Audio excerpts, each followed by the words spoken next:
बिस्मिल्लाहिर्रहमानिर्रहीम। अस्सलामु अलैकुम वरहमतुल्लाहि वबरकातुहू। अस्तगफार पढ़ने की बरकतें।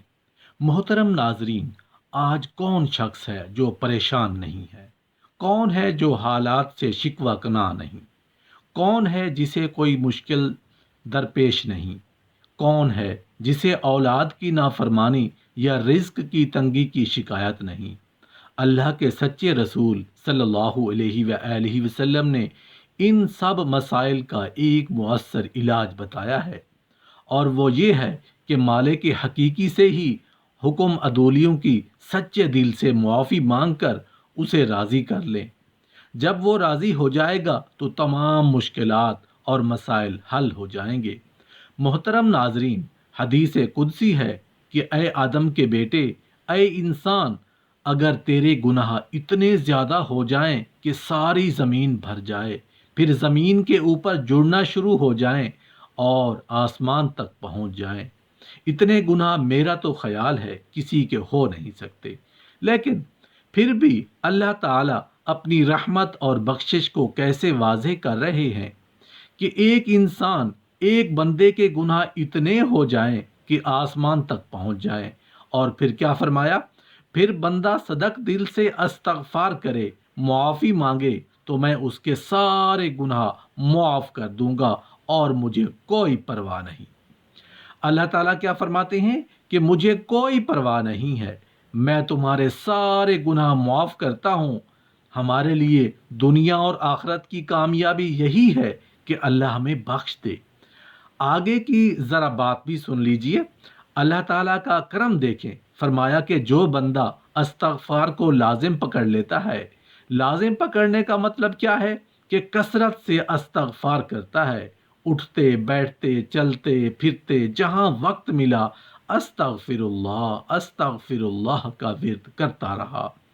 अस्तगफार के और भी कलिमात हैं और भी दुआएं हैं, लेकिन कम अज कम सबसे छोटी दुआ और आसान अस्तगफिरुल्लाह है। फरमाया कि जो कसरत से अस्तगफार करता है, अल्लाह ताला उस बंदे को हर गम से निजात दे देते हैं, उसे ज़हनी सुकून मिल जाता है। बड़ी बड़ी ज़िंदगी की परेशानियां होती हैं, लेकिन वो बंदा दिली तौर पर मुतमईन और ज़हनी तौर पर पुरसकून ज़िंदगी गुजारता है। और ये फ़ायदा होता है अस्तगफार का।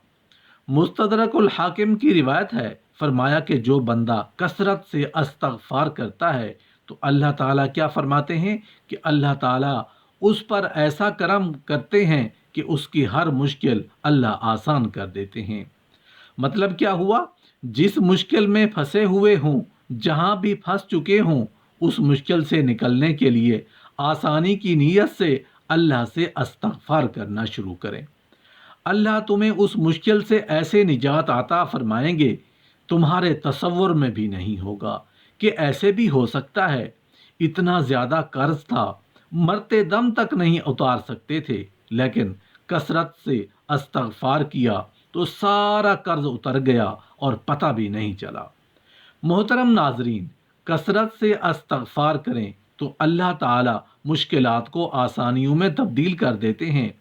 जो इंसान अस्तगफार करता है, अपने लिए तो करता ही करता है, दूसरे मोमिन मर्दों और औरतों के लिए भी अल्लाह से मुआफ़ी मांगता है कि या अल्लाह, जितने मोमिन बंदे बंदियां हैं, मैं सब के लिए अस्तगफार करता हूँ, सब की तरफ से उनके गुनाहों की मुआफ़ी मांगता हूँ कि या अल्लाह, तू रहीम है, या अल्लाह तू करीम है, या अल्लाह तू रहमान है, या अल्लाह अपनी रहमत से आलम इस्लाम के गुनाहों को मुआफ़ फरमा दे।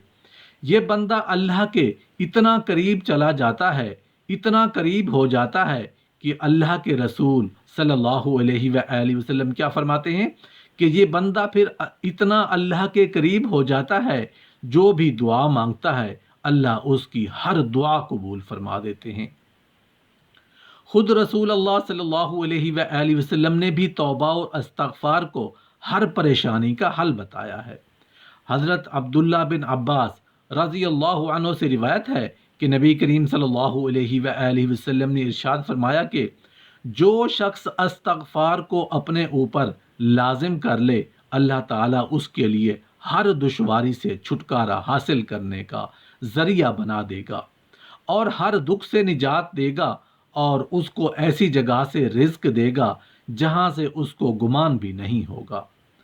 ظاہر ہے کہ تمام مسائل اللہ کی طرف سے ہیں اور انہیں حل کرنا بھی اسی کے ہاتھ میں ہے، لہٰذا ادھر ادھر ہاتھ مارنے کی بجائے اس کی طرف رجوع کریں، بلکہ اللہ تعالیٰ کے عذاب اور اس کی گرفت سے بچنے کا طریقہ بھی یہی ہے کہ استغفار کا التزام کریں۔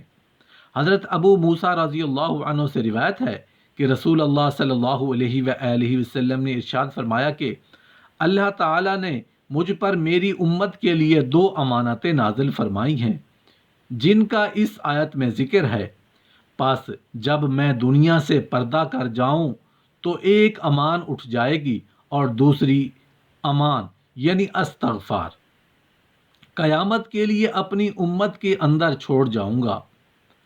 اس حدیث میں عذاب دنیاوی سے محفوظ رہنے کے لیے 2 چیزیں ارشاد فرمائیں، ایک اختیاری یعنی نبی کریم صلی اللہ علیہ وآلہ وسلم کا اسی دنیا میں تشریف فرما ہونا، یہ امر بندوں کے اختیار میں نہیں، جب اللہ نے چاہا اپنے حبیب صلی اللہ علیہ وآلہ وسلم کو اللہ تعالیٰ نے وفات دے کر اٹھا لیا، جس کی وجہ سے امان کا ایک ذریعہ جاتا رہا۔ دوسرا باقی ہے جو اپنے اختیار میں ہے، یعنی استغفار کرتے رہیں اور عذاب سے بچتے رہیں۔ اس حدیث میں نبی کریم صلی اللہ علیہ وآلہ وسلم کا یہی ارشاد نقل کیا گیا ہے کہ اللہ تعالیٰ نے 2 امانتیں نازل فرمائیں جن میں سے ایک آپ کا وجود گرامی ہے اور دوسرا استغفار ہے۔ آپ کے تشریف لے جانے کے بعد قیامت تک کے لیے امت کے لیے ایک امان یعنی استغفار باقی ہے۔ اہل مکہ مشرک تھے، ابو جہل ان کا سردار تھا، اس نے پتھر برسنے یا دردناک عذاب آنے کی دعا مانگی تھی۔ اللہ تعالیٰ نے یہ گوارا نہ فرمایا کہ اپنے پیارے حبیب صلی اللہ علیہ وآلہ وسلم کے ہوتے ہوئے اور استغفار میں مشغول ہوتے ہوئے ان پر عذاب بھیجیں۔ نبی کریم صلی اللہ علیہ وآلہ وسلم ہجرت سے پہلے ان کے اندر موجود تھے، یہ تو تھا ظاہر۔ استغفار کا مطلب یہ ہے کہ وہ لوگ زمانہ شرک میں جو حج کرتے تھے اس میں غفرانہ کا کہتے جاتے تھے، یہ الفاظ طلب مغفرت کے لیے بولے جاتے ہیں۔ جب مشرکوں کو امان دی گئی جب تک استغفار کرتے رہیں گے، عذاب دنیا میں مبتلا نہ ہوں گے، تو مومنین بطریق اولا استغفار کی وجہ سے عذاب دنیا سے محفوظ رہیں گے۔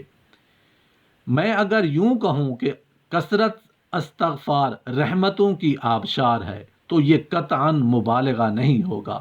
وہ لوگ دنیا اور آخرت میں مبارک اور خوش قسمت ہیں جنہیں کثرت استغفار کی سعادت حاصل ہو جاتی ہے۔